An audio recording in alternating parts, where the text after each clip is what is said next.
I want to say good afternoon, good morning. I say good morning,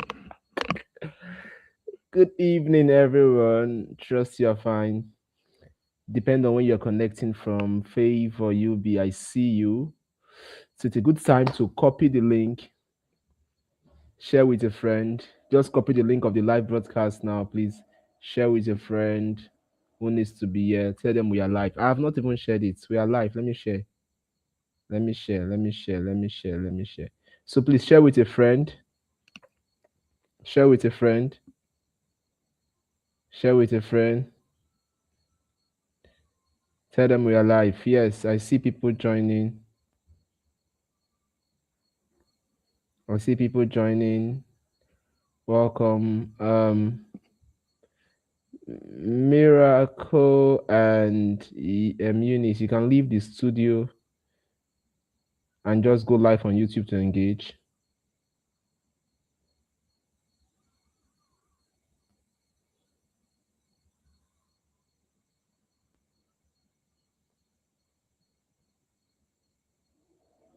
Welcome, everyone.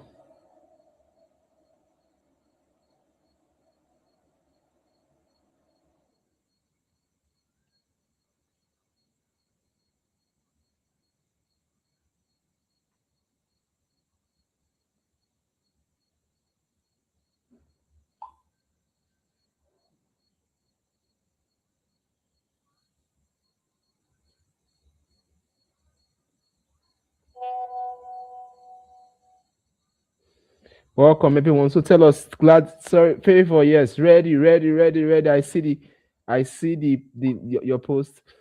Share with somebody to come join us live. It's gonna be present. Joshua, I see you. Tell us where you're connecting from. Tell us where you're connecting from. Tell us where you're connecting from. Just tell us where you're connecting from. Olushi, I see you. Welcome. Tell us where you're connecting from. It's gonna be a very interesting conversation tonight. It's gonna be a very, very interesting conversation tonight. We are live right now. We have a very special guest. We are just going to get in. So, I am trying for my hands to share the link. So, you can please connecting from Port Harcourt. Good to have you here, Favor. Welcome. So, go to your network if you can. Share the link. Share the link to everybody to come live. We are having a very interesting conversation tonight, and it's not going to take a lot of time. All right. How do I get this link? Okay, YouTube. I'm sharing from my hand. Good. Oh, Favor from Port Harcourt. Okay, we have two Favor. Oh, Joshua from Enugu. Welcome, Joshua. Olushi from Port Harcourt. Welcome. Omiroro Favor. Welcome. Favor UB from Port Harcourt. Port Harcourt. Port Harcourt is representing. Port Harcourt, are you ready for Love Readiness Summit? Are you ready for Love Readiness Summit? Are you getting ready for our summit? Our summit is just next week. Yeah, I see more people joining the call right now. Welcome, everyone. Welcome, everyone. Me, I want to share. I want to share. Where is the link? I've not shared with my network yet, so just give me a second. I'm sharing. Welcome, welcome, welcome. While at that, yeah.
All right, I am back.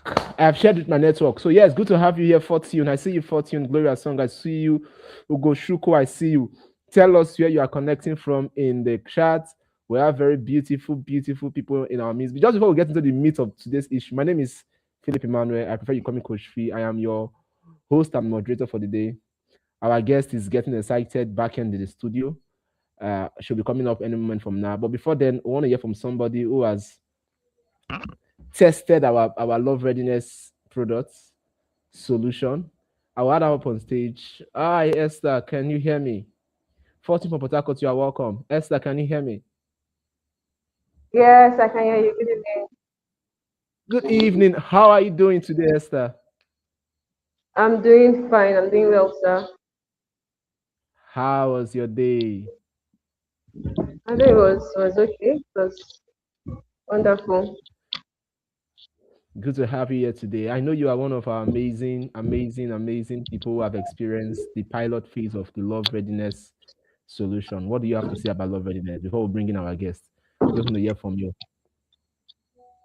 Okay, I've been a beneficiary of the Love Redness program, and it has been an exciting journey. Like, it has been an exciting journey. Every for 30 days, it has been from one challenge, one to another, one milestone to another.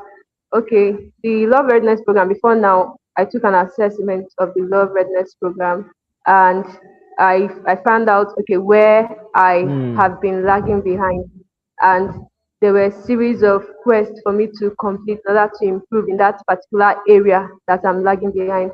And I'm telling you, I've seen improvement in my life, daily, step by step improvement in my life, and I'm grateful to be a part of it. I'm really excited. I don't know. Assuming I did not meet this program before now, I don't know how my life would have been, but this is like a life changing event for me. It was a life changing program for me. Thank you Beautiful. You very mentioned much. 30 days. So in this whole 30 days going through the Love Readiness program, what is it like? What was the process like? The first step and everything. Okay, going through the 30 days event, the quest each day it has a daily quest, and after 7 days you get to meet a mentor who is going to you're going to discuss about how the quest went in for you. What were your challenges? Are there Hmm. anything that was challenging there for you to do? And how can you do it? How can you do the tasks better? So that there are coaches there for you to guide you on the journey. You're not just doing it alone.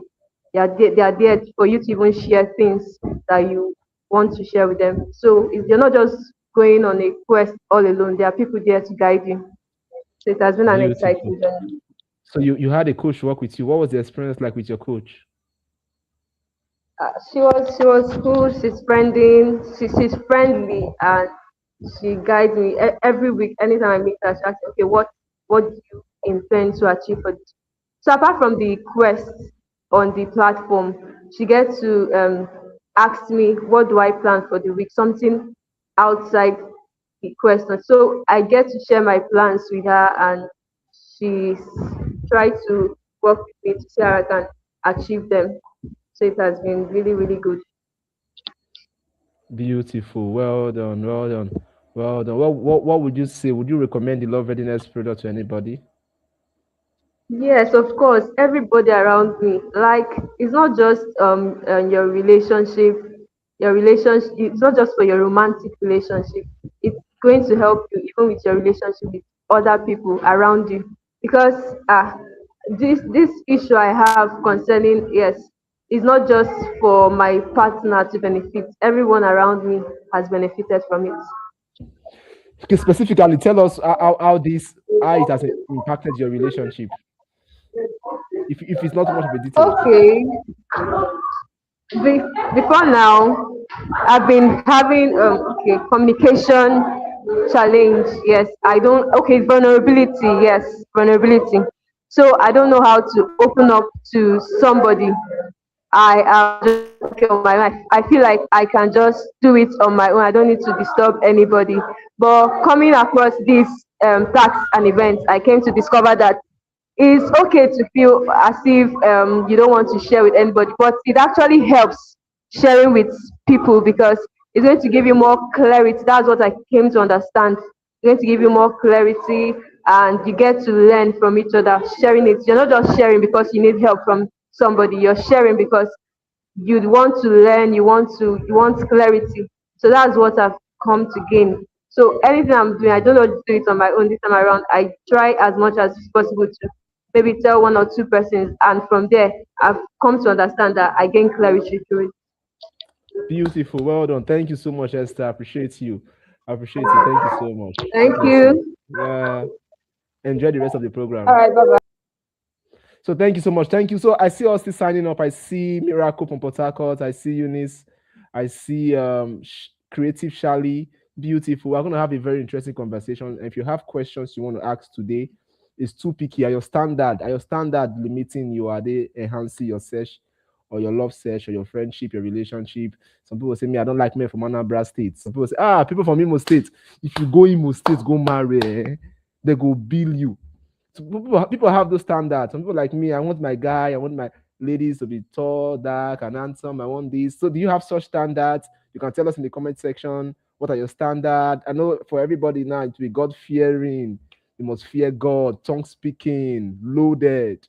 What are your standards? While we are doing that, I'm going to bring somebody up on stage again. Uh, Joy, if you are there, if network is not an issue, watch is coming up. So yes, it's a very interesting conversation we're having today. Mine is just character. I must be attracted to you. Oh, this is from Ezekiel. Okay, your own standard is just character. You must be attracted to the person. That's very, very beautiful, beautiful, beautiful character. And so it's character and attraction. That's very beautiful. I think one of our person is having network challenge, so we're just gonna take her out of the live stream. So who else is sharing with us their stand? Edo statement. What's the Edo statement do, favor? Tell us, what did those statements do? What have they done? What have they done? What have they done? I'm curious. I want to know what they have done. I want to know what they have done. This is why you're laughing. Benin men don't show you shege. Tell me. Meanwhile, if you're live on the call, please do wait to subscribe to our YouTube channel. Again, a reminder that Love Readiness is coming to Port Harcourt next weekend. I'll bring up our guests while I'm waiting for your feedback. Favor, it must be kind. Ezekiel, okay, Tamuno Tony Ezekiel said they must be kind, caring, a good listener, and must look good. My God, must have finance, red carpet worthy. Beautiful. And our guest is live on the call. Coach Amara, how are you doing? Fine, thank you. Good evening, Good to everyone. Can good you to hear have me? Can you. you hear? I'm happy to be Yes, here. Thanks I for can having see me. and hear you very, very, very well. It's going to be an Okay, perfect. interesting conversation with you. I A very look special forward to guest. that as And you're the well. first person coming up on our platform for the pre-summit conversation. We are so excited to have you. Let's celebrate our guest. She's here.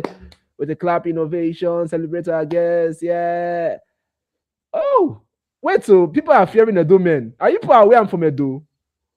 Are you people aware I'm from Edo? Me, that is here now. I'm seeing on the comment section that I have fear for Edo men too. Edo men. What do Edo people do? Coach Amara, welcoming you on the comment section. You're welcome. You're welcome. Thank You're welcome. you. You're Thank welcome. you. I beg, Thank you. as you start your session, tell these people that they should Edo men did not do anything. No, they should leave Edo men alone. They should trust Edo man. Trust Edo man. Please, when are you going to come to Calabar? We are coming to Calabar. Songs, Gloria songs. We are coming to Calabar. Don't worry, it's in the plan. You will get more updates on that. We are coming to Calabar. We are coming to Asaba. We are coming to the whole Nigeria. Just expect us, not just in Port Harcourt. All right, we are coming. Edo men are blessed. Okay, yes, we are blessed. We are blessed. We are blessed. When are you coming to Lagos? We are coming to Lagos very, very, very soon. Very soon. Very soon. Very soon. You are going to see us like we'll be in Lagos. Well done. So yes, our special guest for today, you have 25 minutes or 30 minutes to take us through the discourse. And then please, if you have questions, engage in the chat, engage in the live chat. If you have questions, drop the questions. Our guest is available tonight. She came prepared to take your questions. All right. Coach Amara, you are glowing. Somebody in the comments said you are glowing. Oh, I will thank you leave the so stage for much. you. The stage is yours. I've talked a lot, enough. So let me get out of the stage while you wait. Another one for this stage. I don't hear that word again. Say I heard even the Edo man is good. What about his family? Come and see stereotype in this chat today, my people. I heard even if Edo man is good, what about his family? My God.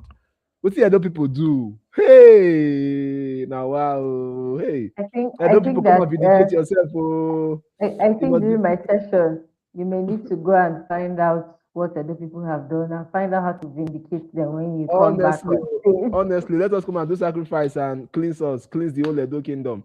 So well done. It must be peaceful because I need peace of mind in my house. Okay, miracle. You bring this is Edo men are wicked. I leave the stage now. Now, Sabi, you people have set me up. Bye bye.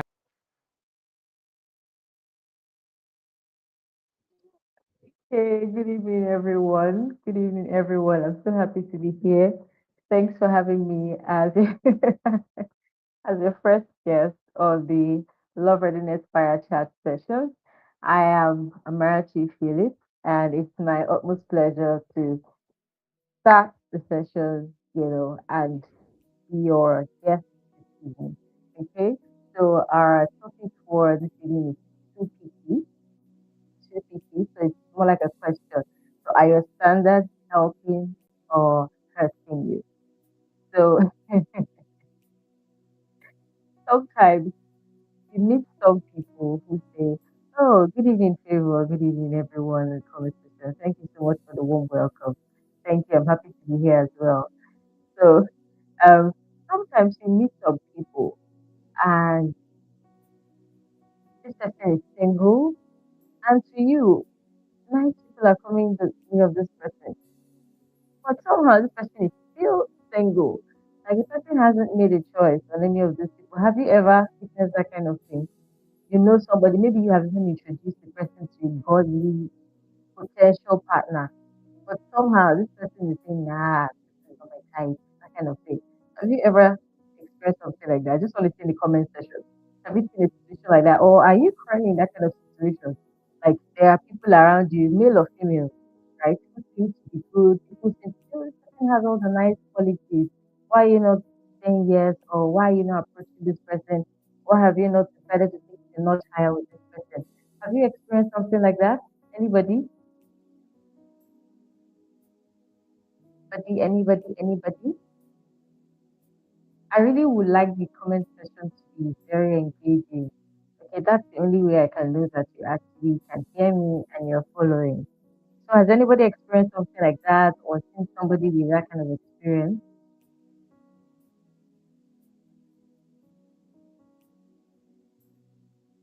Anyone hear me? My comment section seems to be static. I'm just very concerned right now.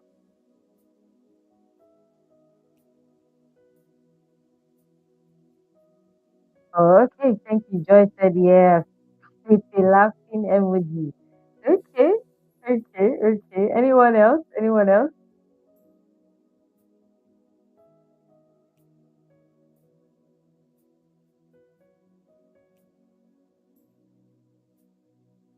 Answer says we can hear you. Oh, oh, it says the sound is not really clear. I don't know if it's the background music or if it's actually my mic. Uh, My host, I don't know if you can turn down the background music. Let me see if it can make it better. Oh, the sound is not clear. I'm struggling to hear you. Oh no.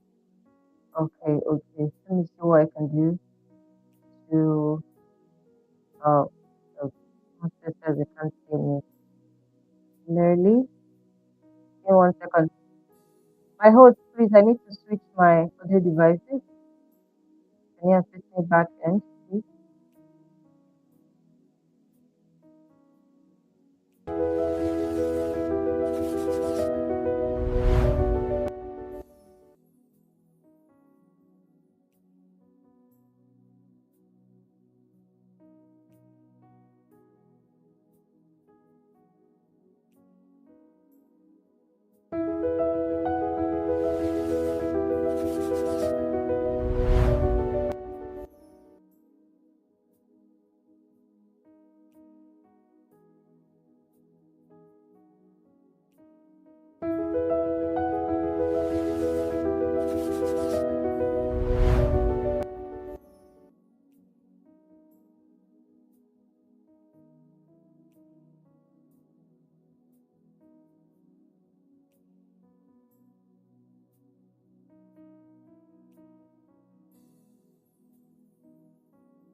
Okay, let's continue our beef with Edo men.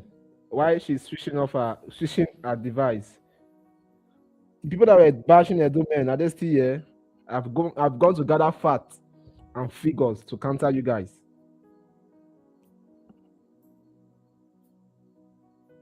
The people bashing Edo men, are they still here?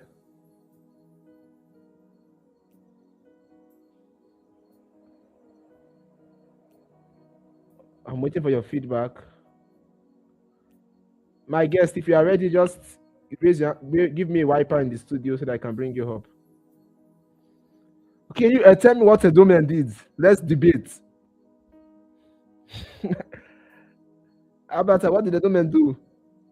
Joy, I hope you did not join them. Ugochukwu, what did the domain do you now? They break your sister heart.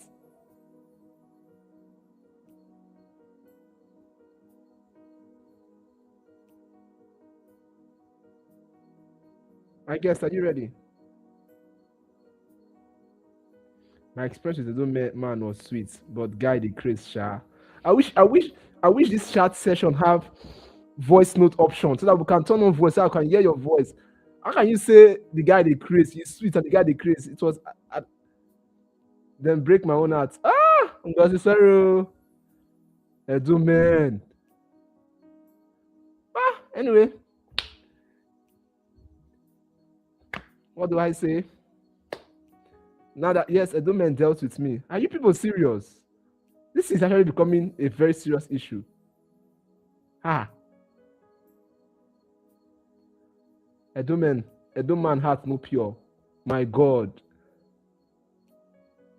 Make we leave generalization or the fact that you had a bad ordeal with an Edo man does not mean Edo men are bad. Exactly. Favor, thank you. Are you in Port Harcourt? So when you come for the summit, I'll give you a gift. I should actually give you a gift, Favor, for saying this. Just let me know if you're in Port Harcourt so I can plan for you. Yes, man, Kashi.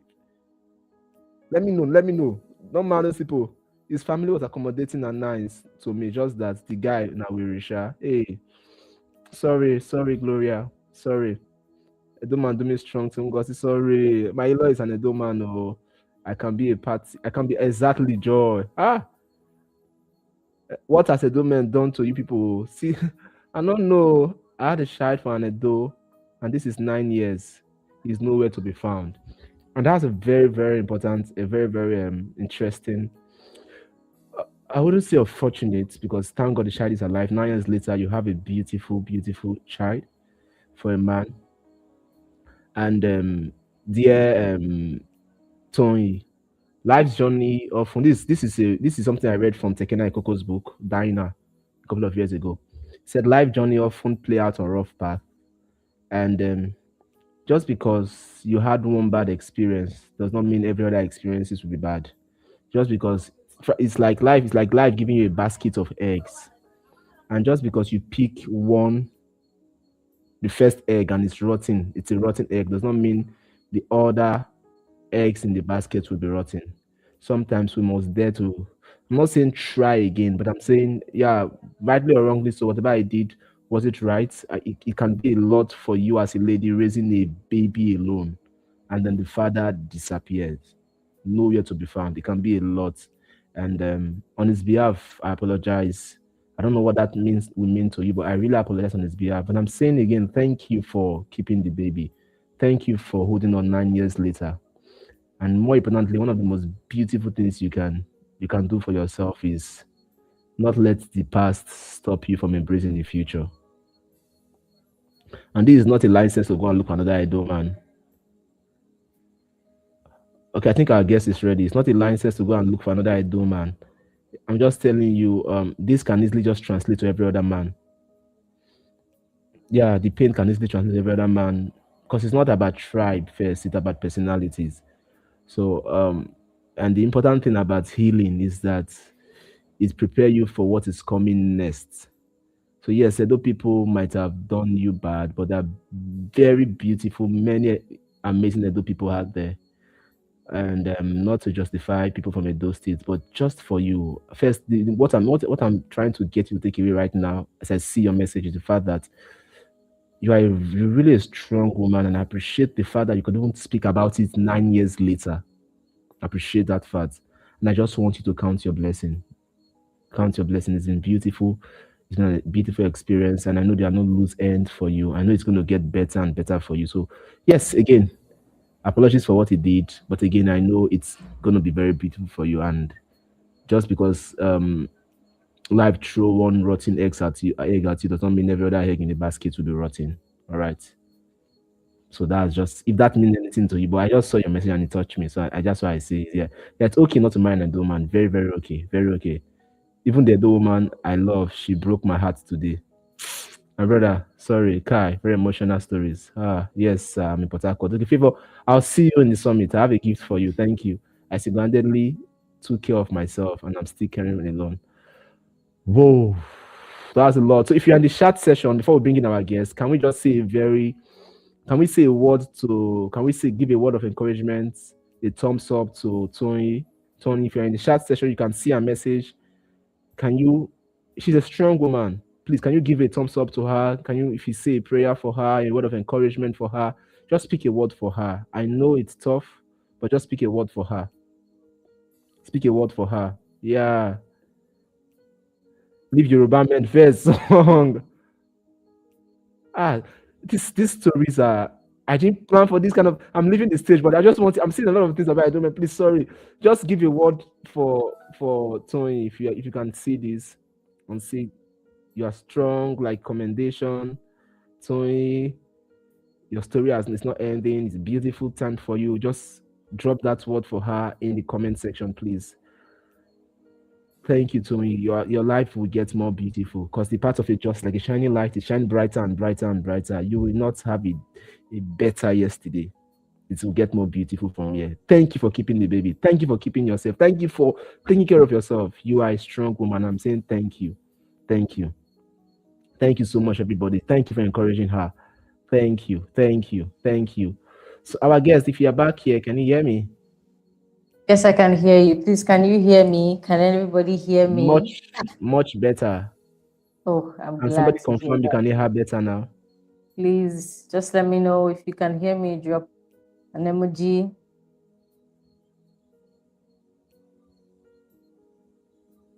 Can anybody hear me? Can anybody hear Much me? better now, yes. So Hey, I can leave the stage for you. Take care. My guest, enjoy your time. thank you so much. I apologize for the break in transmission caused by my previous audio device. Thank God I have a backup. Sure, this is the backup of the backup because the original backup also didn't back up this time. But it's all good. We're here. Oh, it's clear. So much better. Thank you so much for the feedback. I like the energy in the comment section. I like that I can feel that warmth from everyone. And we celebrate you, Tamnoto. We thank you for being strong and courageous. We thank you for being the woman of value that you are. And it's our earnest prayer and hope that you continue to be strengthened and all the resources that you need to take up this brave task of caring for your child. God is going to make available unto you. So thank you for being part of the community. Thank you for joining us today. And thank you, everyone. Thank you for sending all the love. Thank you. Oh, yes, you can hear me. Thank you. Thank you for sending all the love. Thank you for sending all the kind words to Tamno Tony. Thank you very, very much. Okay, so I'm not going to go into the debate about Edo men this evening. Somebody said they're not dragging Yoruba men this evening. Surprising, right? Okay, so no problem. So let's get into it. So I was asking, oh, thank you for welcoming me. Thank you. So I asked before my audio device threw me off, I was asking, have you ever been in a situation where you or someone praying for a godly spouse and everything, and there seem to be people around this person who to you are godly, or maybe you yourself, like I said, that, this person is godly, but you're not saying yes, or you're not even, let's say you're a guy, you're not approaching the person for different reasons, have you ever been in that kind of situation? I asked the question earlier. I think Joy said yes. I think the only Kuna said yes, that they agree that that kind of situation is not uncommon. So sometimes you might see someone who, like, okay, I mean, these people will look good together, right? And they're even kind of close, or maybe they're acquaintances, but they're not taking it a notch higher. What's the problem? The person said, yes, I have a big time. Wonderful. And you're like, okay, why? What's going on? And if you have the opportunity to speak with one of them, the person says, oh, this person is not my type. And you delve deeper, like, what do you mean? To you, you're like, this person is this person is that, this person possesses certain qualities like this. And the person says, this person is not my type, and the person can say something like, oh, I mean, the person is from this tribe, or this person is not my physical spec, the person is too short or too tall or too fair or too slim or whatever, and those are the person's standard.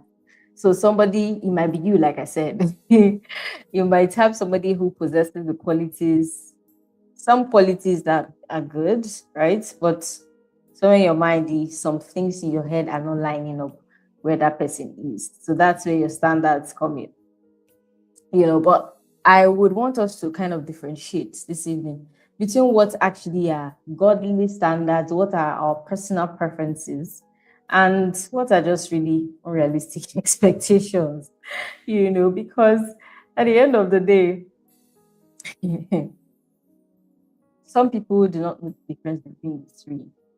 And we are human beings. Our mind can become very clouded by certain things that may feel like, oh, if this thing is not there, then I'm not in it.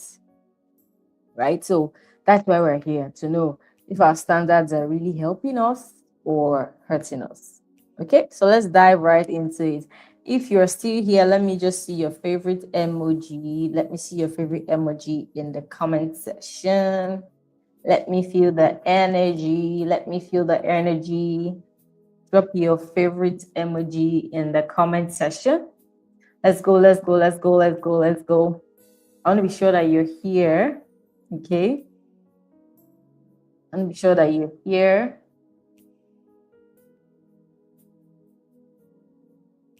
Okay, okay, okay.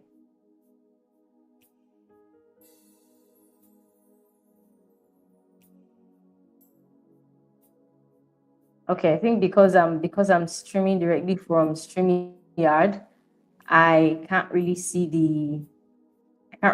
the comments as they're coming in real time. Maybe that's why I'm getting a lag. But it's all right. It's all right. Thank you, thank you, thank you, thank you, thank you. Okay, so what's now the difference between our personal preferences, godly standards? Because I mean, I believe that I'm speaking to believers, Christians. Okay, so what's the difference between godly standards, our personal preferences, and some things that are just, just there, unrealistic expectations? Okay, so I just want us to put in the comment section, is there something you've heard that somebody has said is a criteria for their future spouse? Like, okay, if it's not this, I'm not going to, like, this is my standard. Have you ever heard anything unusual or anything really that you may consider weird as standards for a future spouse? If you've heard any, just put in the comment section. Let me see if you've heard anything like that. Somebody says, oh, I mean, it has to be this particular thing. And you heard it, you're like, really? How? Something like that. I think I would join on YouTube on my end so I can just get live. I can see the comment section live. Okay. So I asked, have you heard any unrealistic or funny that anybody has said to say, oh, this is what I want in my future spouse? And you heard it and it sounded very strange to you. Anything? Okay. I wouldn't marry anyone outside of my tribe. Okay. Yes. Brief and summarized with is that brief and summarized with all significant features, looking straight to the point? Wonderful. Okay. Okay. Any other Any other, what's it called, standards that we've heard? But I think the one Joy said, I won't marry anyone out of my tribe. Very common. Very, very common. Because he said tall. I thought you wanted to give us one standard you heard. No problem. So, tall, dark, and handsome. That one, I heard that so much in school. I heard that when I was doing my NYSC. It became like TDH. That's what we used to call it then. TDH, tall, dark, and handsome. So what he said, Coach Phil, what is brief and so Coach Phil will respond after this call. Okay, so some things are fair. Okay, tall, fair, and handsome. Okay, the dark has been replaced by fair this time. I like that. Okay, tall, fair, and handsome. But at the point, it looked like people didn't want fair guys. So I was wondering that at least we have tall, fair, and handsome here. Okay. Said not realistic but highly ridiculous. Someone said they won't marry someone with both parents alive, so they don't have to join. Okay. Actually, really ridiculous. Because I'm wondering. Wow. No one said she doesn't want any man taller than she is. Okay, I hope the lady in question, maybe she's like 6 foot something, because the only kuna said, I mean, well, it just makes me realize. I was scrolling through, was it YouTube 2 days ago or something, and I saw one of these pop the balloon shows where somebody said she popped her balloon because the guy said he had a good relationship with his mom. And this is not mommy's boy in that sense. And she said, oh no, she asked, is your mom alive? He said yes. And she popped her balloon. And even the host was like, what's the problem? And she said, I've heard from people, mother-in-law problems, this, that. I don't want a guy his mom is alive. I was shocked. So, okay, you don't want a guy whose mom is alive because you're trying to avoid mother-in-law problems. And then they asked her, oh, what of your mom? She said, oh, my mom, there's no woman like my mom. My mom is so lovely. My mom is so... I'm like, okay, you want to marry someone whose mom is not alive, but your mom is alive. And you sometimes when people say things like that, I wonder, do you want to be a mother tomorrow? You want to be a mother-in-law tomorrow? But then, so as believers, okay, somebody said, I heard someone said they can't marry a lady that's intelligent. Hey, okay. Marrying an older man. Okay. Some men say they wouldn't marry any woman who earns more than they do as well. And that's actually a funny conversation, because things like money can change hands over time. That's the truth. A man saying that, is he saying he never wants to get to a point where he's earning higher someday? That sense. Then, well, everybody with their own. So there are some non-negotiables as Christians that we should look out for. Beyond everything else, there are certain things we should look out for. When we see scriptures in 1 Corinthians 13 and read, many people know it, if you did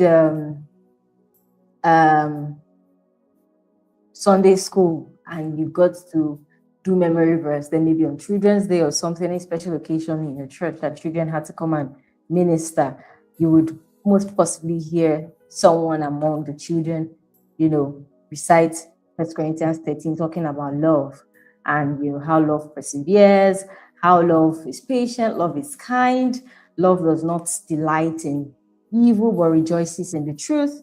It always protects, it trusts, depending on the version that you're using.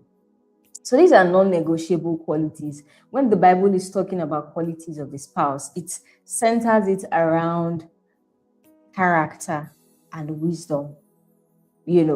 So as believers, certain things should be non-negotiables for us. For example, someone who is born again, and not just the person said, yes, her own mom is alive, she still loves her mom. It's a very self-centered mindset. Exactly. She probably has brothers. Imagine the brothers meeting someone who wants the mom dead, just like she wants someone else's mom dead. So the Bible centers qualities of potential spouse, or even we ourselves, around character, and not necessarily about physical looks. So as believers, there are certain things that should be non-negotiable for us. Okay. So when a person is born again, so these days people use the term born again loosely, and because of the things that people have seen, heard, experienced, when they want to talk about being born again, they now add other cadence. You hear somebody who is born again, filled with the Holy Spirit, listens to God, is meek and humble. But truly, born again actually is supposed to encapsulate all those things. But so many times you have to now go into the specifics of what the born again person should actually have, because people have come to church, encountered people who are born again, but with very, very diverse physical characteristics and behavioral flaws that have made them say, this is what born again looks like. I don't want it. So someone who is born again and, has a relationship with God,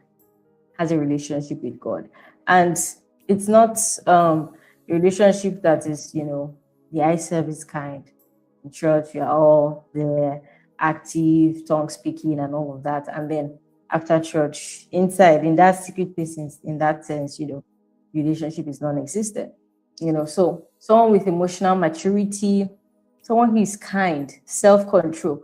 And these standards are things that they will protect your future, because if you have a tall, beautiful, handsome, six packs, figure eights, long virgin hair, impeccable teeth, spotless skin person, bearded gang, the person is all of that, and the person doesn't have a good character, right? The person is not mature in character, it's not mature, growing in their faith in the Lord, then you're going to have a big problem. Because that six packs, that muscle that person has that you're admiring, like what they used to give you one blow that will send you to the wall, or that person you think is beautiful that lacks character might do something that may put you in trouble and jeopardize your future and that of your future children, which clearly do not want. So as believers, certain things are non-negotiable for us. I heard an analogy one time that says, when, as a believer, when you're looking for, the qualities you seek for in a spouse, and you say born again is one. Every other thing adds a zero to that one. So if you say born again one, let's say you say, oh, you should have money, another zero. Oh, it should be good looking, zero.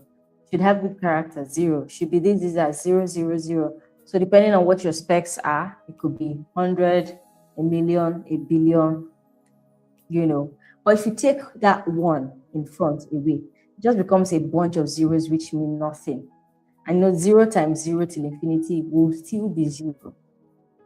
You understand? So at the end of the day, that this person is a believer, actually believes in God, serves the Lord with their heart, is one of the non-negotiables. Like everything else may be there, but if this person is not born again, the first thing that should be considered. Hey, someone said, not an unbelieving believer, exactly. Not a church goer, not a church worker who is not born again. So at the end of the day, it's not just about the looks, it's about the fruits that the person's life portrays. That's what we're looking out for, because every other thing is inconsequential. And you can go to physical preferences. You hear things like, oh, where you now say, oh, somebody who is this particular height. I love genetics so much, because genetics has a way of shocking people. Somebody looks at someone and says, this person is fair. Our children will be fair. They will have pink lips like her. They will have full hair like him. They will be this, that. They're going to be tall like him. You make a future, potential future spouse. And they marry. And their first child comes out looking dark. And you'll be like, this child doesn't look like mother or father. And maybe one aunt will just be like, yeah, she looks like that one, auntie, that one. And you'll be like, the child will just go and pick genetic traits from 3 generations back. Meanwhile, parents were there doing calculation and permutation, saying, oh, you look like me because I'm fair. This is that. So genetics is very, very funny. One recessive gene in one person, recessive gene in another person can collaborate and become dominant in that child. And it will start one round of genetic features that are not physically existing in any of the parents. So most times some of those calculations do not work. Oh, somebody who is, this, that, and these things are good. Not like they are bad. No, oh, I want somebody, someone say, I want someone with British accent. No problem, in it. Okay. Somebody who is, some people even categorically say, I want to marry a nurse. Surprisingly, surprisingly, my mom is a retired nurse. I will put up her picture during her birthday on Facebook.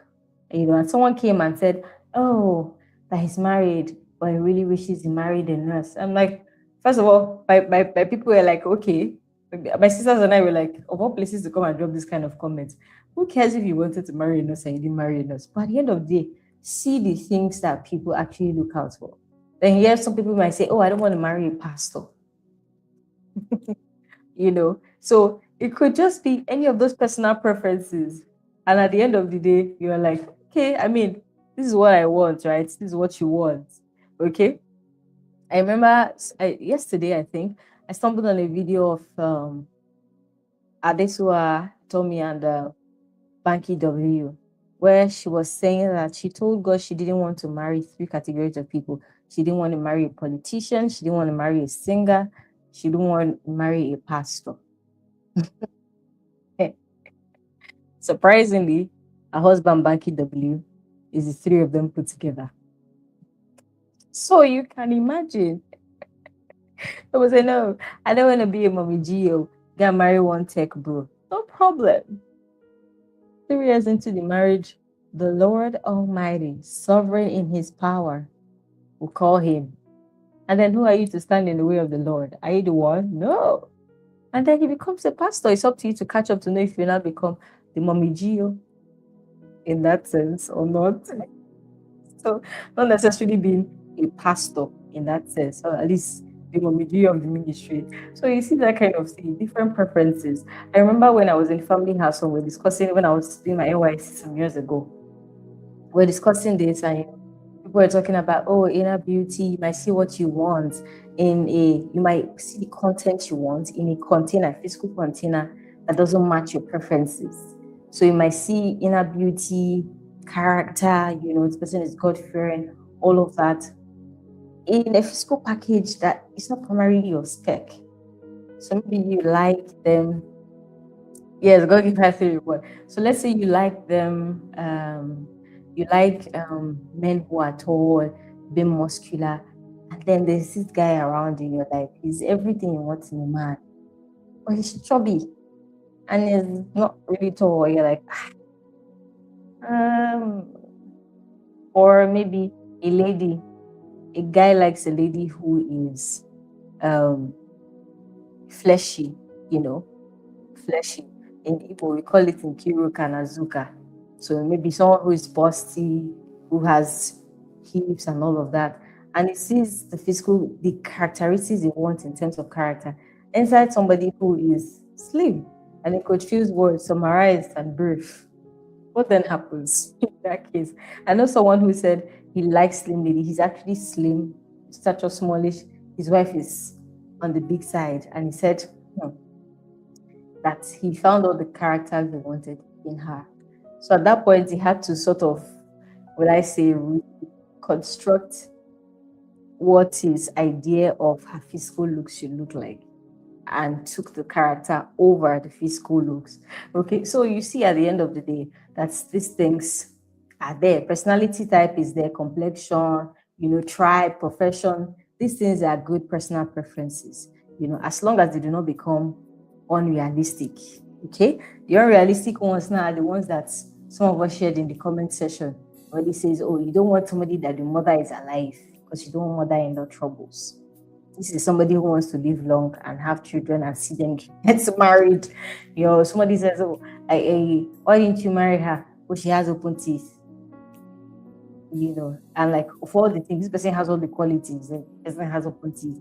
Or you want a perfect person. That is very unrealistic because even you yourself, you're not perfect. You have a long checklist and you want somebody who meets all the things on that checklist. So sometimes you might meet some people. I remember, yes, Kalazuka.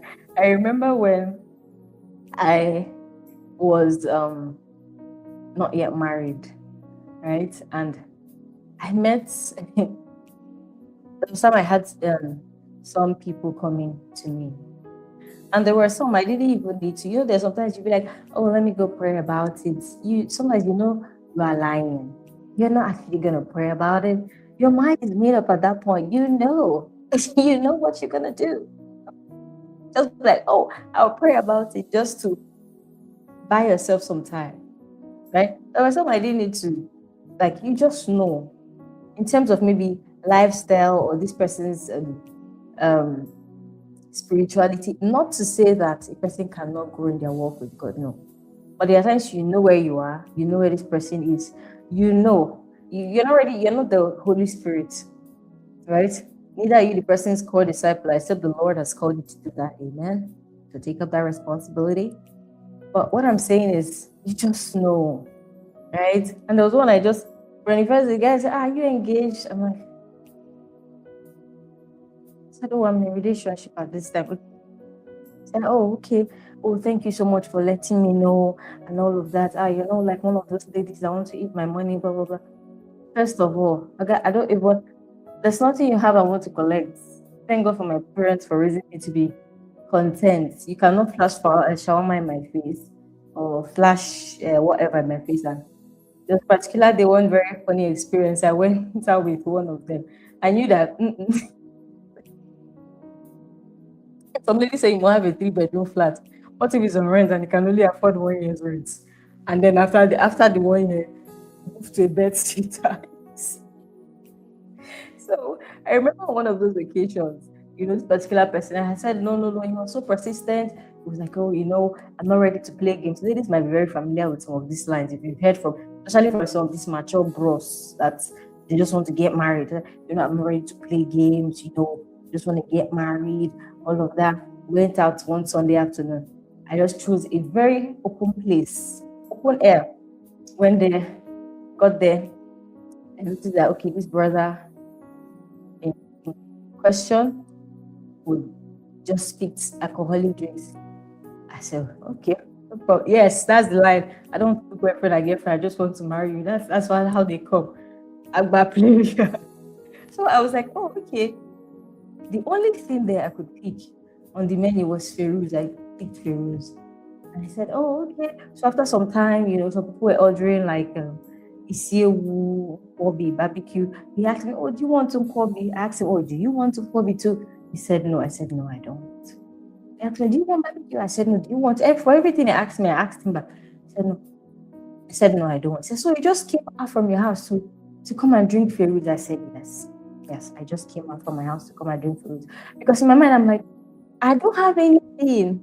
I don't have anything to take from you. Tomorrow, I say this lady ate my money, blah, blah, blah. Oh, God, no. Even this Feroz, if you say, walk away, I cannot pay. I can pay for it. You understand? No stress like that. But this person in question, I see this person's, kind of lifestyle. And I knew that this isn't going to work for me, for my life and the kind of future God has prepared for me. So at the point, it was like, why are you single for this long stretch of time?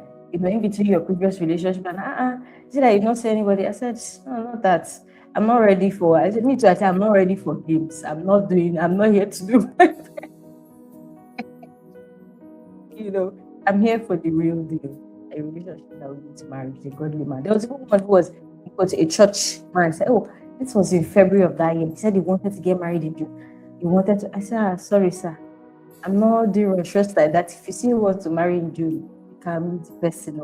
No verse. You can call the person. You see wants to get married in June. I'm not desperate like that. You understand?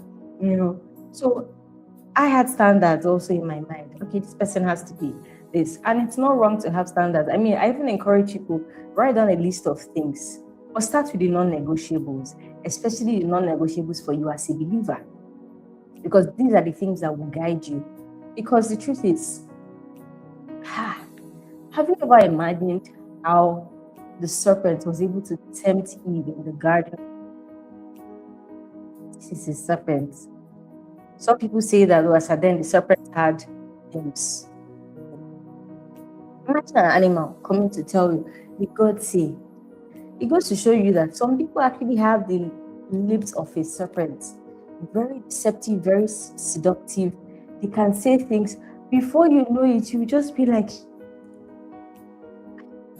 you not start asking yourself, oh wait, this person is not primarily in terms of character, or this person is like, what did this person say to me? This person's lips will be coated with sugar. So it's necessary that you actually write down these things, and you can go back and say, even when you're praying, you can tell God, bring forth my strong business. And a young couple friend of ours who are also married, who shout out to Blessing and David Onitiri. And when you see her write on it, you say how God gave her spec, what she needed, and even more. So many times, even the things you're writing, God knows beyond that. Many times, man looks at the physical. I mean, we are human beings. We are the only ones that we can look at a person and judge a person by their dressing, how they look, their complexion. Oh, this person's teeth is looking yellow. You can look at it. The Bible even said it in 1 Samuel 16 that man looks at the outward, but only the Lord looks at the heart. That's why even as believers, as human beings, we're encouraged to look good. You hear that you are dressed, you're going to be addressed the way that you are dressed. Okay, so at the end of the day, now when you're looking for a spouse, what are the things that you should consider? You should look at the person's spirituality, spiritual maturity. There's this concept that has been trending in the body of Christ, especially in the last 3 years. When you hear, what do they call it? Is it power couple? Or they say, no, there's this term. Someone should remind me. It's not power couple. Or is it Christian couple? Oh, my God.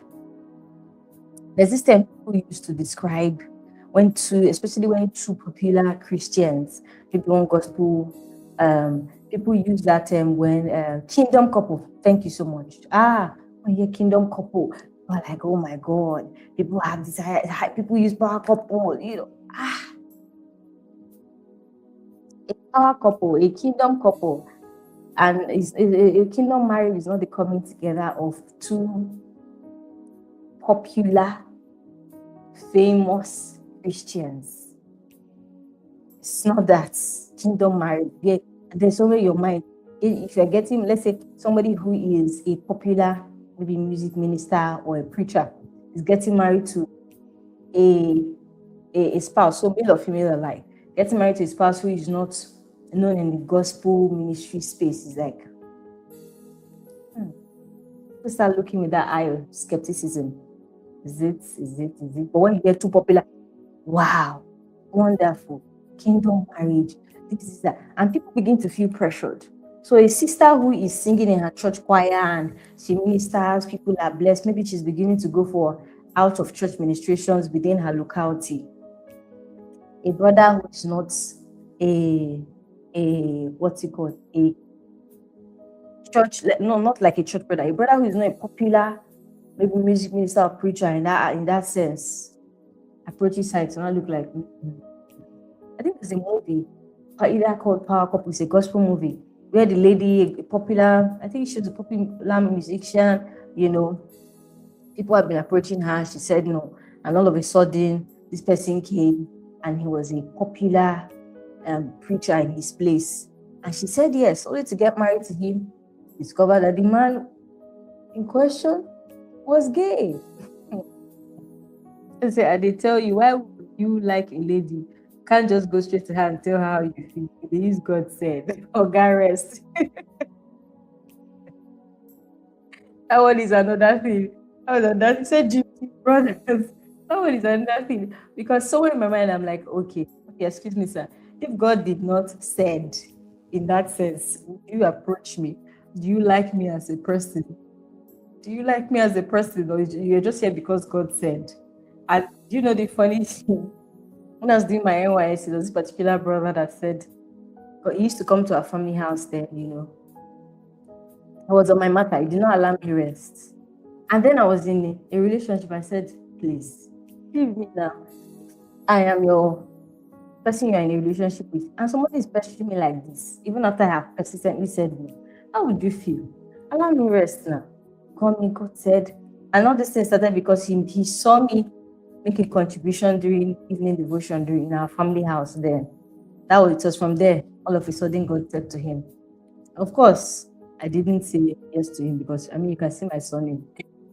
In short, he got married some years back, and after we had finished NYSC, news flies around. I started hearing that he also told this person God said, and we just found out that the guy just likes slim ladies.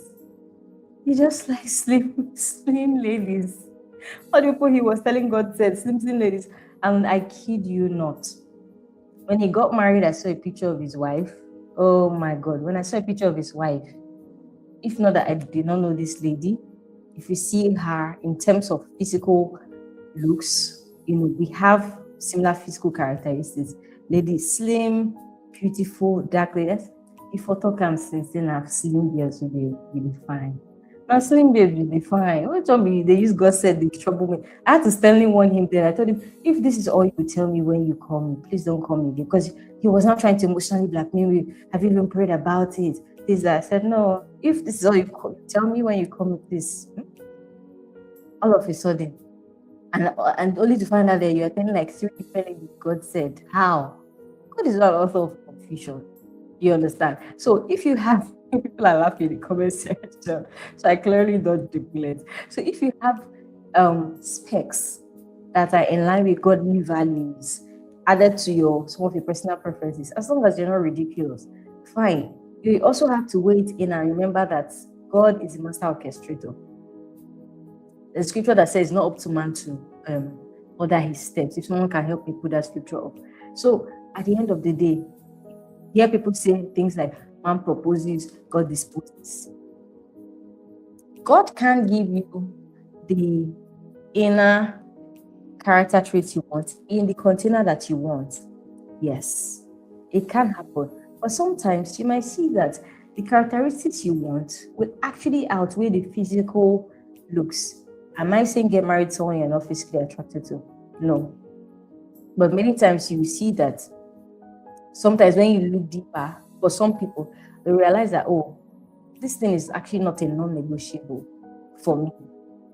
I can actually marry, if the person is fair, if the person is dark, I don't mind. I'm concerned about the character. You understand? Because many people are just concerned about aesthetics. How will I go out looking like with this? But thank you. Oh Lord, that the way of man is not in himself, that it is not a man who walks to direct his steps. Yes. So it is God who actually, that's Jeremiah 10:23. Thank you so much. So it is God who directs our steps. And in all we do, we should allow him to do so. So look at your standards. Many times you might be paying less attention to people you should actually be paying attention to, because you have ruled out certain things like, okay, no, this person doesn't have this. But in reality, and based on Christian standards, that person actually is a good potential spouse for you. So many times we need to weigh these things on the scale of the Word of God, weigh it on the scale of reason as well. You are allowed to have, like I said, your personal preferences, but they shouldn't outweigh what's more important. I remember I said I'm not advocating for getting married to somebody you are not physically attracted to. There are people who began to develop likeness for people that didn't match their physical specs because the inner traits matched what they wanted. And over time, God just put the love for that physical spec in their hearts, right? So me personally, I remember then we were having a conversation of visiting my family house. When I was telling them about Nkiru Kanazuka, I used to tell them, I said, look at me. I am slim. I'm slim, I'm brief, I'm summarized, right? No excess luggage. That's how I usually describe myself. Very petite, beautiful. If you know that you like somebody who is more fleshy, go for the person. Don't come and meet me and tell me that I should not be doing squats for you, or I should be every day, I should be eating 7 eggs. because you want me to blow up to the desired physical stature that you want. Or you see somebody, you know that you like slim ladies. You now go for a lady that is fleshy. Now start to tell her, the gym, say, see the way you're looking. Stress her. There's somebody who likes ladies who are fleshy, who will go for her. So that's what I'm trying to say. If at the end of the day, you feel like, oh, you can't cope, even if the person has this physical character, hey, you come and take supplements. Don't stress somebody's life. You met this person like this. I'm not saying we shouldn't move towards getting better. You understand? If you see somebody who is emaciated, the person needs to eat. Of course, look for ways to encourage the person. You can buy food. Hey, but I'm not saying not doing that because you want the person to become, you want to move a size 6 to a size 10 because that's your ideal stature of your spouse, please. Or you see somebody that is naturally chubby, instead of you to leave her for the man that likes something that he can love and hold. You will not go and start telling her, be gym, be gym.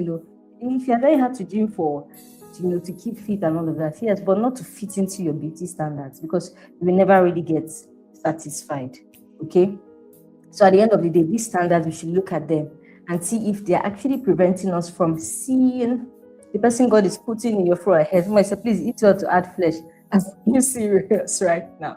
You understand? So at the end of the day, you will see there are some people who will tell you, I just love slim girls. I just love slim ladies. You'll be like, and there's another guy, I'll tell you, so I like them chubby. I like them fat. Everybody has their spec. You understand? So at the end of the day, don't make anybody feel less of themselves because. So this person I'm telling you in that sense that said, oh, God told him when I was 7. There was a particular lady who was also his tribe. I will not mention the tribe. Who he used to talk to very well. I felt like their personality, like he liked her personality. But he was always using style to body shame her. That you told me it's big. What your weight is that. And I realized that, oh, it's like he likes this lady. But the lady is not in our Sling Girls WhatsApp group. So he was finding a way to, like, unnecessary. It's not necessary.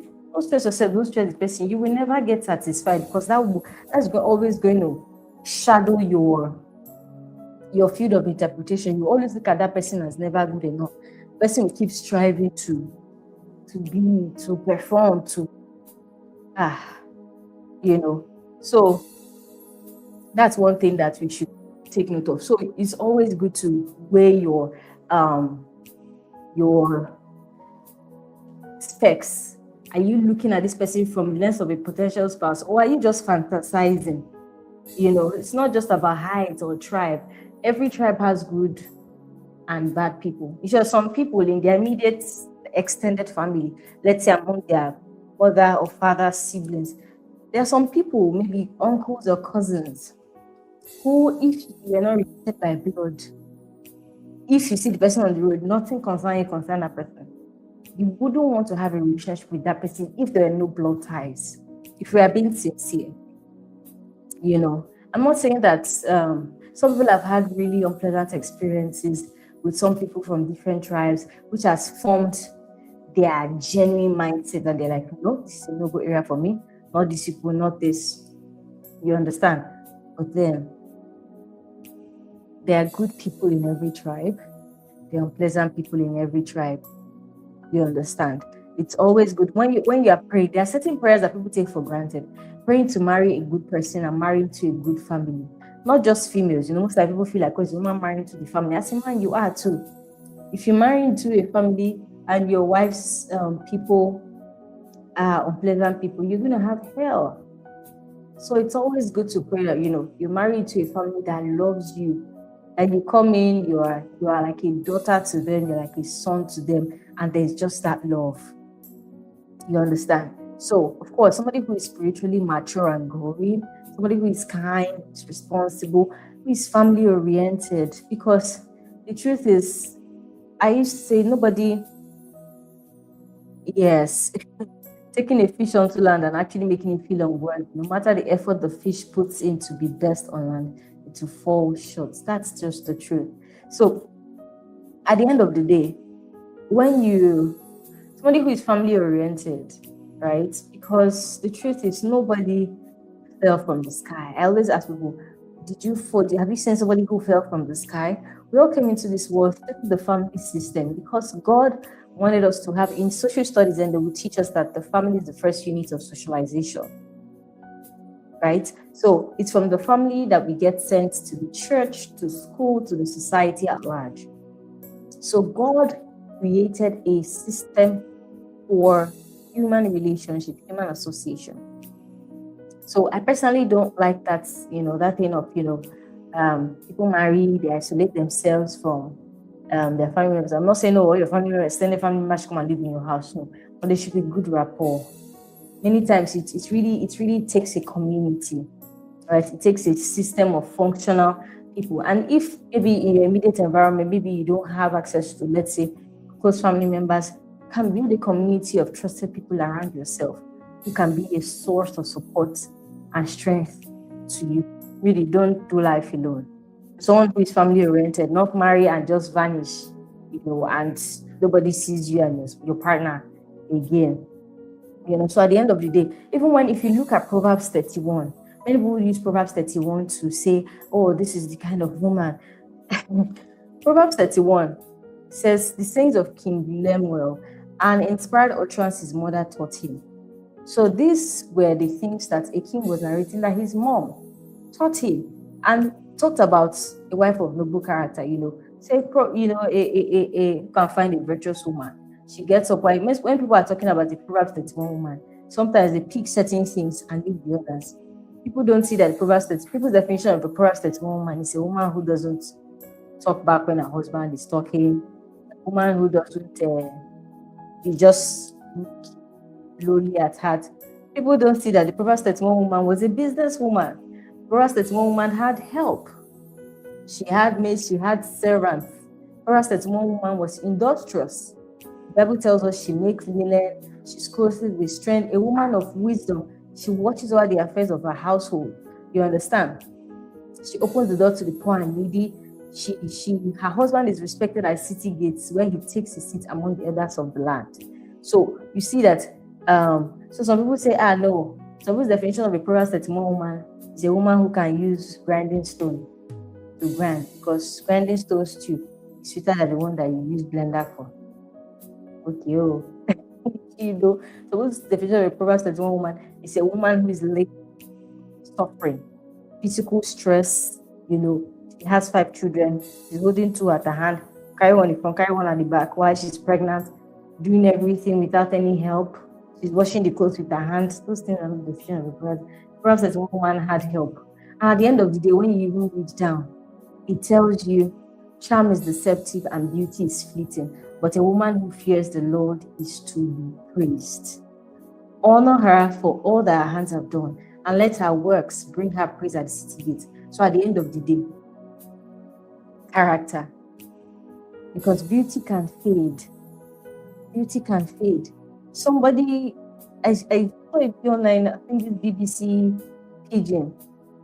They said she was walking, somebody just called her name, the next thing was acid all over her.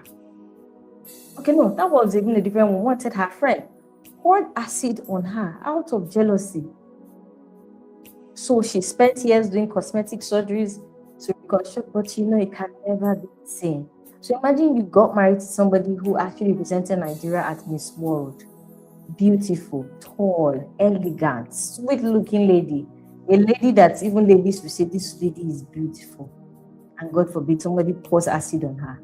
And that beauty was the only thing that had been keeping you going. What then happens? You abandon that partner.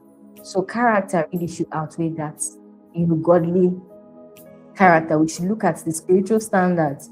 Look at someone who's responsible. And somebody may not really have money, so much money now. But what are the person's financial habits? What's the person's attitude towards saving, investing? Is this person willing to learn? Is this person teachable? You understand? So most times when people say, oh, chemistry, sparks, some sparks can die. Have you seen sparks? Sparks do not last forever. And it's not even all sparks that actually lead to an actual fire in that sense. So you need to be sure. Some people on social media look all good. Their LinkedIn profile is...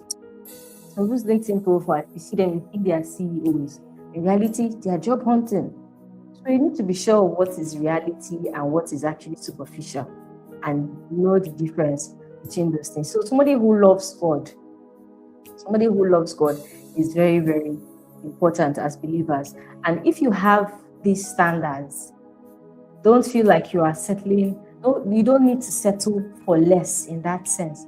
Like I said, the godly standards that are weighed on the meter of God's rating, not unrealistic expectations fueled by your human desires. Okay? You want a perfect person, you're not perfect. Also, spec. Are you the spec of your spec? Hey. Because you might see one person like, nah, not you. What then do you do? So at the end of the day, we should judge everything from the mirror of the Word of God and make sure that we are not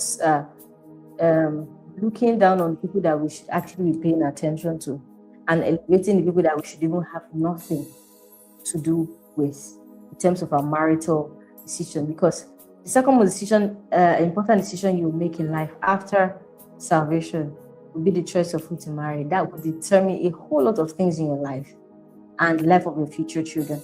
And I know you don't want to put that at jeopardy. So if you have what people call high standards, and rightly so, don't bring them down because you feel like, oh, time is going, I'm no longer young, I'm approaching my 30s, or maybe I'm in my 30s, or you feel like, oh, I finished school, I've done NYSC, the next thing is marriage. People are putting pressure on you, you're also putting pressure on yourself. You need to be able to block out your noise and focus on what is important. Please remember, there's no price for the first person to get married, and there's nowhere they said that the last person to marry is a fool. So it's better you marry at the right time, even if in that sense, in terms of age, it looks like, oh, you are old, in quotes, right? Than marry early and wish you never got married. If you perhaps have, wrapping up now, if you perhaps, let's say you have 60 years or 65 years to live and get married at 30, it means that you will stay with your spouse for 35 years, which is more than the years you actually stayed as a single person. So that should tell you something, right? That should tell you something. It's a decision that, to my mother used to say, prayerfully think about it, and my siblings and I would laugh. So most times when one of us comes to a decision, third person, prayerfully think about it. We're not putting brackets in his voice.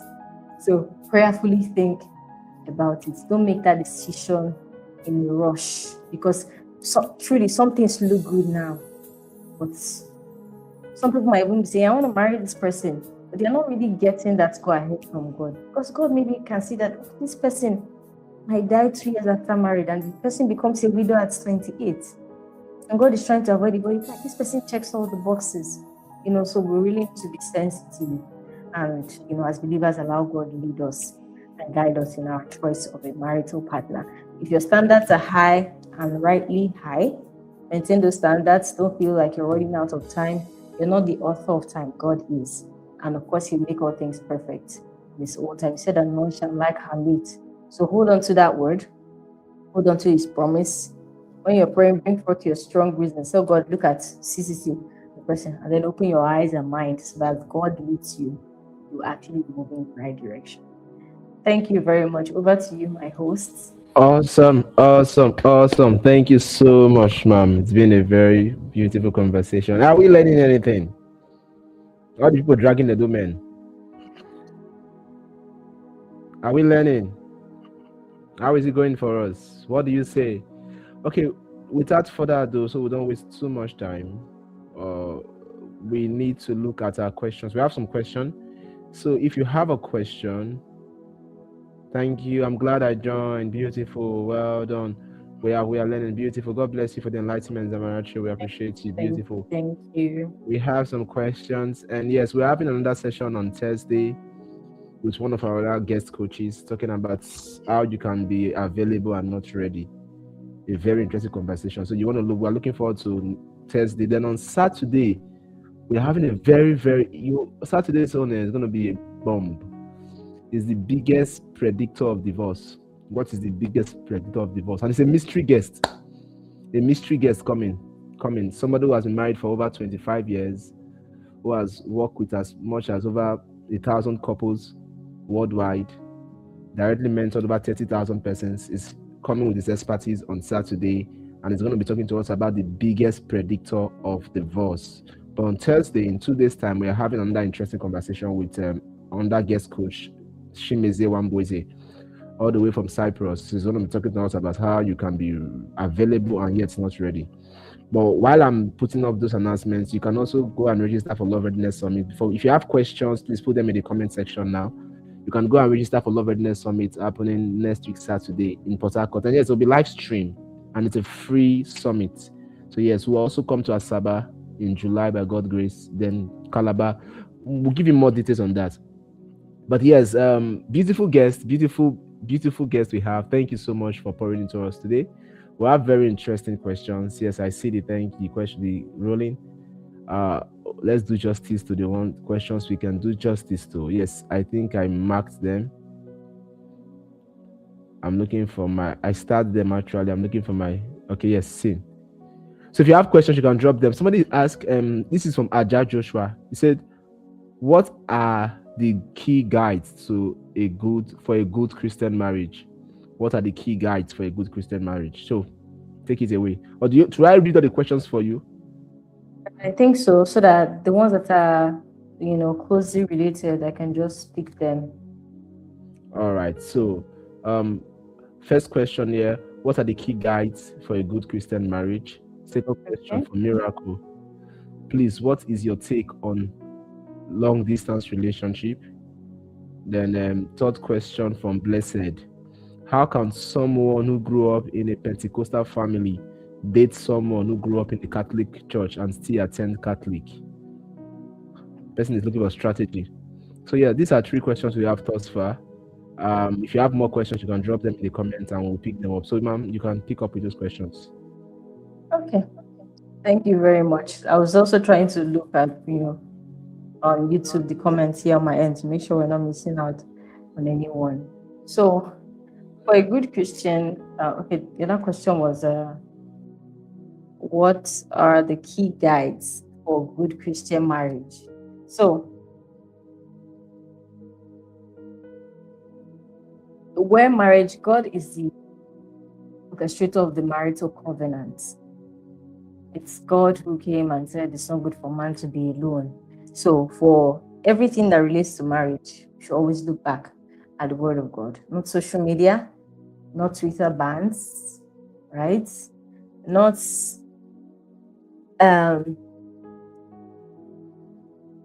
testimonials of seemingly Christian people who married in that sense. Like I said, weigh everything from the mirror of the Word of God. So for a good Christian marriage, it should be one that puts God at the center. One that puts God at the center, because at the end of the day, everything else would fade. Okay, our core purpose as believers is to know Christ and make Him known, and our marriages reflect the same. Remember, I said this is not a thing of kingdom couple trying to be that couple that people are maybe looking up to, that, oh, the person is a gospel, this is a preacher, she's a singer, oh, good ministry material. That's not primarily it. Those things, some of those things can be outward show, and there's nothing inside. So both parties have to keep God at the center. It's you see the analogy given of a triangle. A triangle is like this, right? You know how a triangle is. So in this sense, and is it an equilateral triangle, the one that has all sides equal, not an isosceles triangle, not a right angle triangle, an equilateral triangle. Okay, God is at the apex of the triangle, right? The husband and the wife are at the base. The husband and wife both have a horizontal relationship with each other and a vertical relationship with God. But the more they move closer to God, in that sense, the more they're actually getting closer to themselves. So it's a 3. How does Scripture put it? A 3 chord. The Spirit help me. three cords joined together. A So threefold God, cord that cannot be easily thank you broken. so much. A threefold cord that cannot easily be broken. So that's the way it is. So keeping God at the center. That song, At the Center of It All, it's not a cliche. It's not just one thing we sing. So it should be the Lord, the husband, and the wife. When God is at the center, you see that decisions will be made in line with scriptures, biblical principles. You know, a couple that can pray together, worship together, go on evangelism together. Right? A couple that can say, oh, we want to sow into this ministry. We want to give this for the cause of the gospel, the furtherance of the gospel. You know, and then you need to know that if you look around on social media now, a lot of things are strategically designed by the devil, using people subconsciously, consciously, or maybe unconsciously to tone down the efficacy of the marriage covenant. Marriage is a covenant. Marriage is not. Somebody said, I saw a comment where somebody said, I may not get married. And there's a way the person put it, that they may not primarily prepare for marriage, but you see wedding, they will do wedding. That they cannot. And the person said, oh, I am, you know, the tribe that likes parties. That tribe that likes parties. The person said, I'm from this tribe. I cannot not have a wedding. I should be and all of that. Makes you wonder, is this like, are we play? What kind of play is this? This person would rather enter marriage unprepared, but have a societal wedding.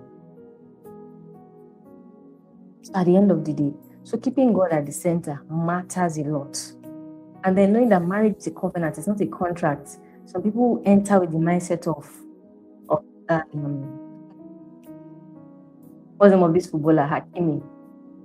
People enter, or this recent one that was discovered, this N'Golo Kante, that didn't have the properties in his name, has the properties in the name of his mother, or has the properties, and people feel like it's wisdom. Some people are entering marriage with the exit mindset.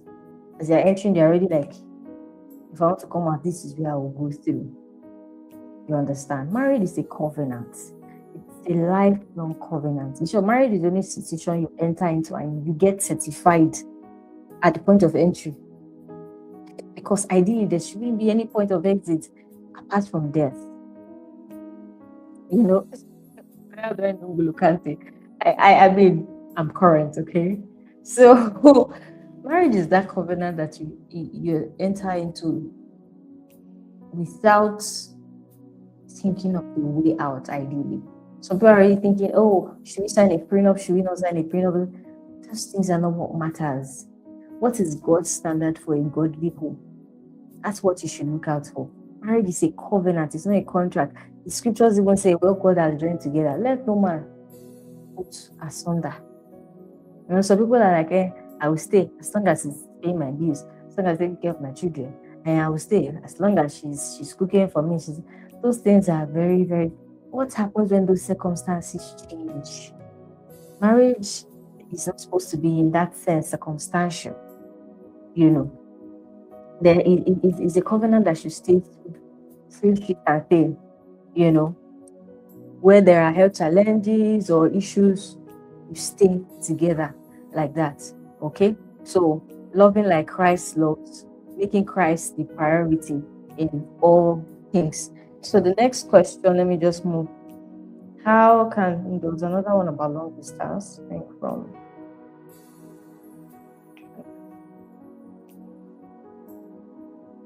okay.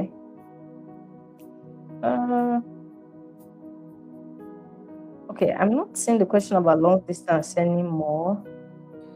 So I've pinned it on the screen end. for you. I've pinned it on the screen for you. Okay, thank you. So please, what's your take on distance relationship? Okay, so I primarily don't have an issue with long distance relationship. It's how it's navigated that matters a lot, because the truth is some people who are within the same environment, they have issues. For long distance relationship, core thing, communication and understanding. There should be a lot of communication and transparency. So knowing, if you first of all should trust each other a lot, and don't give your partner any room for doubt. if you know that let's say your battery is running low, you don't have access to, let's say, power bank or light to charge your phone, you can communicate with your partner when your phone is at 3%. Say, oh, please, my phone is at 3%. I may be unreachable for a couple of hours till I get a place to charge my phone. Do not allow your phone run down. Then make your partner try to reach you. Then they can't get access to you. And there's already a communication gap. Anything can fill that gap. So I'm not saying, date someone who is insecure. No, I'm saying do not leave room for gaps, especially gaps that you could have closed by just communicating properly. So in long-distance relationship, effective communication is key. Transparency is key. Oh, I'm going to some place. I'm going to be in a meeting. I wouldn't have access to my phone. I'm going to the market. If you call me, it may be a bit noisy. I may not be able to pick. I want to sleep right now. Don't give your partner reasons to begin to. The truth is, your partner may not even be doubting you. But you may not be presenting situations that may look like what you're doing is questionable. It's just the human mind. Doesn't mean your partner doesn't trust you. So don't give any room for that. You see some people in long distance relationship, they're always on video call. I'm not saying that on video call, now do get ready with me, you're wearing your underwear. No. Or say, I'm going to bathe now, you now put it, you're bathing. No, you understand. But communicate. Keep the communication lines open. For some people, video calls, because of network issues in this part of the world, video calls, online calls can be a bit stressful. You may want to do normal calls. You will invest. So that thing that normally would make you spend transport fare if you're living in the same location, see the person, you're going to have to now invest that in cost of airtime, cost of data, to make sure that you are constantly communicating with this person. Don't leave any gaps open. Make sure that you are always talking. I'm not saying be clingy, right? But keep communication lines open, be transparent, and then have a timeline. Because the truth is, sometimes when there's long distance, you're a human being. You're not a log of wood. You're not a robot that we put codes and program, and we hit execute and you move. You're human beings. You have feelings. You have emotions.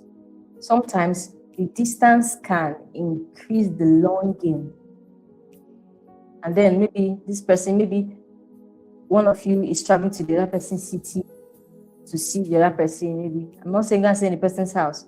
Maybe the person is in their house. It's always even good to always have like a third party chaperone, because the truth is, your emotions can be very high, and the tendency to fall into sexual temptation can be there. So make sure that you have a plan, both of you, to say, how soon are we closing this distance? And try to put measures in place within your control to work around closing that distance within that time frame. Okay, to reduce it's not the time for you to now we'll do our traditional marriage in March, then we do the court wedding in July, then we do the other one in September. I assure you, you're setting yourself up for you're setting yourself up for temptation. So avoid those situations that will bring temptation. You've not seen this person for 6 months. When you see, you as the lady, you may be ovulating, your body doing like this, chomp, chomp, chomp, chomp, chomp. Call a friend, see in an open place, so that you don't give any room for the devil to plant ideas in your hearts, right? Hormones don't speak in tongues, you understand? That's why when it comes to sexual immorality, the Bible says flee. I'm mentioning it because in long distance relationship, it's something that can happen, especially because of the distance. Okay, so try to avoid that. So I mentioned communication. If communication lines open, be as transparent as possible to build trust. Then final question is before we go to the final question, ma'am. Before we go to the final question, we have the for the people who are asking about long distance relationship, we have a very interesting product for you. I just remember, so I'm sharing it, and you can get those products. It's a bundle. In that bundle, you have Closer and Connected. It's a fun and intimate card game. So it's a card game for couples. Card game for people in long distance relationship. You can come, you roll the dice. How you play the game is very important. So if your partner is, even it's with people in the same location, if your partner is far off, it's a game you can play with your partner, Closer and Connected. It's a PDF, but it's a card game where you roll a dice and play with your partner. It's five. That one alone is 5,000 naira. We also have another one. It's called Love Notes: 30 affirmation ideas to sustain the spark in your relationship or marriage. In that guide, you learn how to express love in ways that deeply touch your partner's heart. You also learn how to get creative with ideas for writing heartfelt love notes and affirmation, and it also helps you build a culture of appreciation, love, and emotional security. In that bundle, we also have everyday romance. It's particularly for, well, not but people that in long distance relationship benefit more. It's 31 days of meaningful gestures where you surprise your partner with thoughtful, simple ideas, simple things here and there that you can do for them, whether you are distant or you are together. All right. So those are the four products in that bundle, and it's 5K each for each of them. So it's about 20,000. But for anybody that's willing to get it today or within the next 24 hours, I'll drop the link. We'll drop the link in your various group and on the chat. You can go get it for 5,000 naira, all four of them, and it's going to be a game changer for you. All right. So I thought of dropping that before she answered the next question. Thank you so much, my dear coach. We have two more questions for you, then we can close. So please just let's see how we can tidy it up in 10 minutes. Thank you very much, ma'am. Sure. Thank you very much. So to add to the long distance thing, you can engage in some shared activities, right, online. You can choose to say, you want to do a virtual movie date, see a movie, something that boosts conversation, just so that you are, just keeping things not monotonous, right? You're having something spontaneous that spices up your relationship. Okay. So how can someone who grew up in a Pentecostal family date someone who grew up in the Catholic Church and still attends Catholic Church? Okay, so that's a very interesting question, because in terms of denominational stance, the mode of worship, the doctrine of the conventional Pentecostal church slightly differs from that of the Catholic Church or most other Orthodox churches. When this context, the question says Catholic Church. So it's a very important question, because some denominations generally don't like to have their members marry outside of the denomination because of the doctrinal differences. So now, is this person, one of you might be, I don't know who the male or the female is. The person might be attending Catholic Church now, one person is attending Pentecostal church. Where do both parties plan to attend after marriage? Some people say, after marriage, feel free to attend your own, I'll attend my own. That's a very slippery slope. It's easier said than done. In short, at that point, the husband might be dropping the wife off in her own church before he goes to church. But what happens when the children start coming? When the children come, would they do infant baptism, like is common in Catholic Church? Would they have to go for catechism, do First Holy Communion, and be given baptismal names? Or will it be, no, this is Pentecostal, they'll come, they'll learn, they'll speak in tongues and all of that? So you need to have the discussion about what areas do you agree on in terms of doctrine? Do you share the same beliefs regarding things like, let's say, giving, let's say, tithing, sowing seed, fasting and prayer, speaking in tongues? Find out the areas you both agree in, because this, let me term it spiritual compatibility in that sense. I'm just trying to term it that. It's very important, and it goes a long way, because at the end of the day, if both of you are going different ways in terms of doctrine, you cannot make progress. The Bible says, can two work together except they be agreed? So you need to have an honest conversation with yourself. Oh, my denomination is a very important part of my life. Yours is. Is there common ground? How do we navigate this? If we're attending different churches now, what happens when our children start coming if we get married? So you need to have the conversation and know if there is no point of compromise, one person agreeing to tilt towards the other person, then you might need to have an honest conversation about if you should proceed or not. Because the truth is, like I said, it might look like it's not important now. For some people, it's not a deal breaker. You can move around it, and but I tell you, by the time children come, we say, oh, the first child will follow mommy to Pentecostal, the other one will follow daddy to Catholic Church. At the end of the day, a house that is divided against itself cannot stand. And spiritual matters are very, very key issues that you really would want to agree with your spouse on.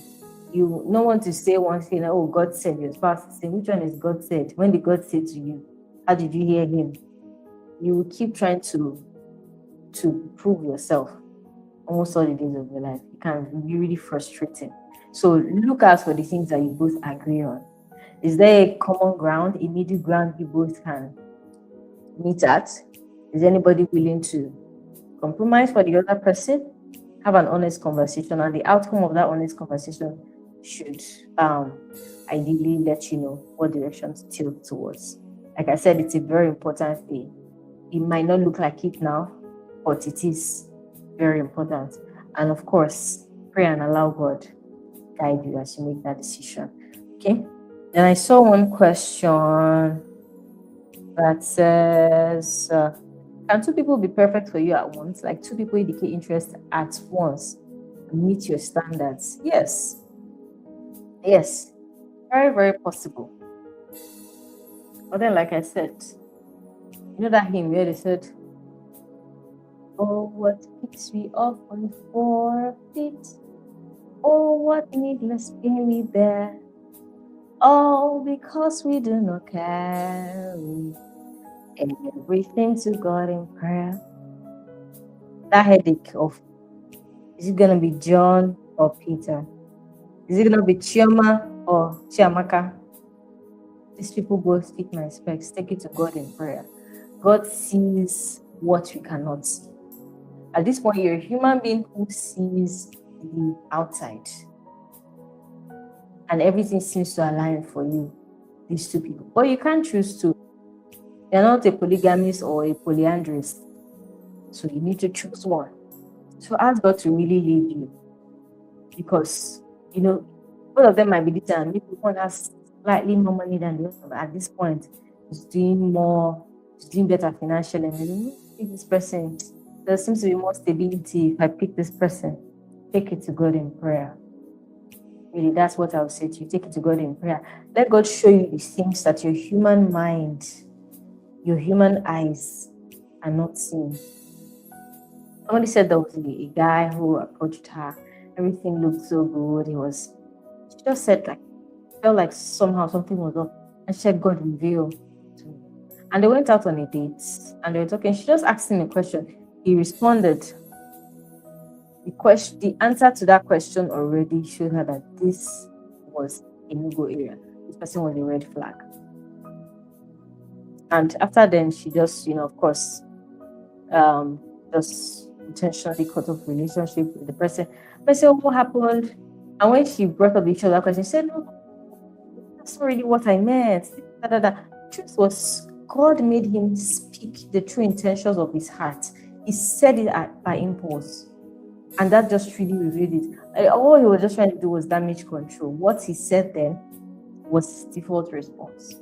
And that was how God saved her from embracing a red carpet, a red flag, or a red banner. So take it to God in prayer. God sees. God sees. Two of them might be so good, but maybe one person's family, if you enter that family, that will be the doom. Or your other person, maybe the other person might not live long, and God is saying, oh, I don't want you to be a widow at 30. Or just something, So it could be anything, but only God can see that hidden thing. So take it to him in prayer, and he will guide you. Okay? I think that's the last question here. And host, please confirm if there is any other question.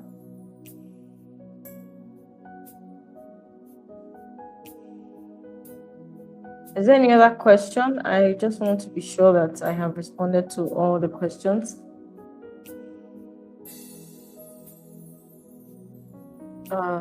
Okay. Okay, I don't see another question here. I said there's other, but yeah, we have overstayed our time today. It's been a very, very interesting conversation.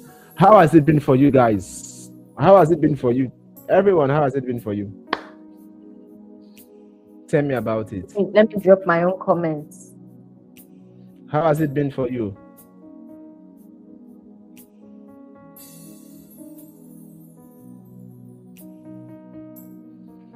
How has it been for you? It's been interesting for me. Thank you so much, my sister, for coming on live on this call with us. It's been great. I've been enjoying myself backstage, just listening and hiding my face and learning. Thank you for being our first guest in the pre-summit conversations. Thank you so much. So for those of you who might be interested in the bundle, the link we drop in your group. Whatever group you have, you will see it somewhere around, or you can reach out to us. And I think I already posted it here for you guys already. You go get it within the next 24 hours. Get the bundle for 5,000 and spark your love life. Both those who are married and those who are in long distance or close distance relationship. But Amara, it was beautiful having you here today. Thank you so much. We are so thank you so much. We're going to leave the replay on the screen, on the channel for you guys.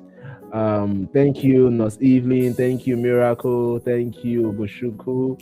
Thank you, Princess. We will come to Cameroon by the grace of God. Just a step at a time. Don't worry. If you can gather people for us in Cameroon, say, Coach Phil, I've seen 1,000 people waiting for this thing in Cameroon. We'll be there by next week, I assure you. Transport fare is not a problem. We'll be there. So, yes. Gather people. Let event in Cameroon. Thank you, everybody. It's been a very interesting time. Love Readiness Summit is happening on Saturday. Thank you so much, Joshua. Thank you. I appreciate it. What's it on Saturday, sir? Somebody commented me that thank you, moderator. I'm impressed. Thank you so much. I'm moderating for my wife. What do you expect? Yes. My wife has been the one talking to you people. I'm a very proud husband. Thank you so much, my dear wife, for delivering value. Yes, we'll leave the replay up for us to catch up.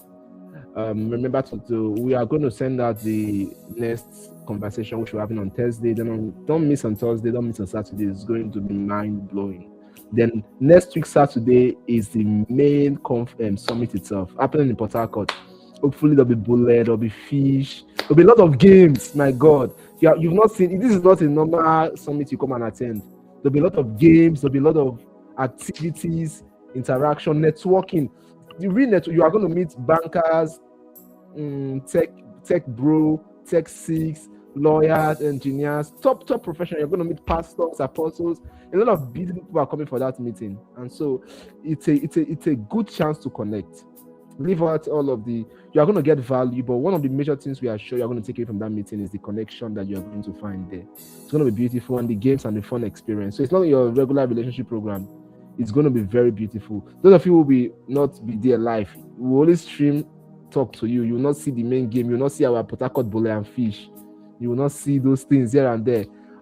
It go show. I'll tell you. Forget. I don't hype things like this, but with the level of work we are putting into the program, the level of work going into it go show. So we will not deliver anything less than we will go over and beyond your expectations. So please come. It's going to be beautiful. We have a lot of things planned for you. Well, don't let me spill the tea too much, but yes, Saturday next week, it's going to be mind-blowing. Thank you so much, everybody. It's been a wonderful time with us today. Thank you so much, our guests. We can let you go now. God bless you. We love you. I love you. God bless you. Bye, everyone. There is fufu and vegetable soup for you in the kitchen. Enjoy yourself.